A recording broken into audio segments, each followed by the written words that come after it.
गणेश वंदन ही क्यों करते हैं, वो ये जो बच्ची ने स्टोरी बताई वो गणेश वंदन से संबंधित थी। अब देखिए ये बेटा क्या बताता है, प्लीज। सर लक्ष्मी जी का जो है वो आई थी समुद्र मंथन के वक्त ना, तो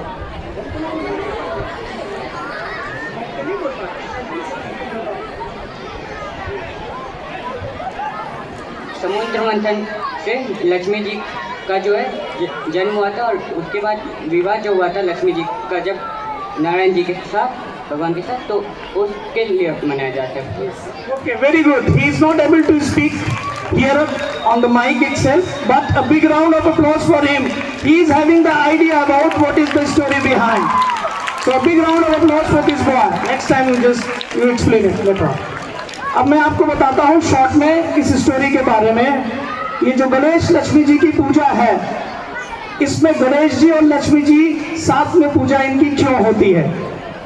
त्रेता युग और सतयुग दो युग हैं। सतयुग में रामचंद्र जी की बात की जाती है, भगवान राम श्री राम की, और त्रेता युग में जब समुद्र मंथन हुआ था तो माता लक्ष्मी जी प्रकट हुई थी, और माता जी लक्ष्मी त्रेता युग में इसी दिन, दिवाली के इसी दिन वो प्रकट हुई थी।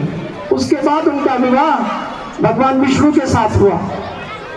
उसके बाद माता लक्ष्मी जी इसीलिए जब प्रकट हुई तो उन्होंने भगवान विष्णु से ये प्रश्न करा कि हम ये लक्ष्मी जी का जो अपना वरदान है, लक्ष्मी जी लोगों तक, अपनी संतानों तक कैसे पहुंचाएं लक्ष्मी को, जिससे उनके अंदर प्रसन्नता और सुख और समृद्धि मिले।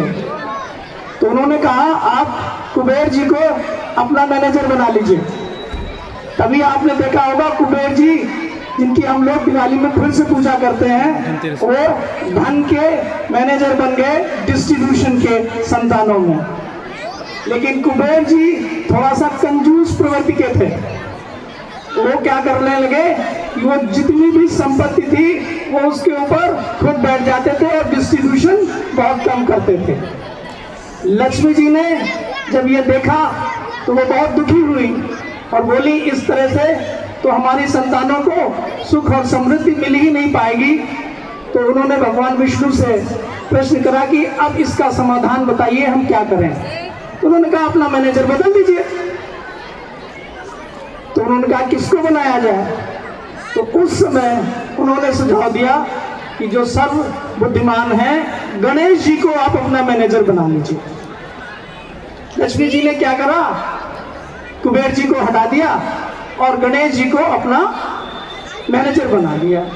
उनसे पूछा तो उन्होंने कहा नहीं माता, मैं इसका मैनेजर नहीं बन सकता। तो बोले क्यों नहीं। बोले उसी शर्त पर मैं बनूंगा कि जो जब जिस समय मैं कहूंगा उसको आपको वैसे ही लक्ष्मी देनी होगी, आप किंतु और परंतु उसमें नहीं करेंगे। तब माता लक्ष्मी ने कहा ठीक है, आप जैसे कहेंगे मैं वैसे करूंगी।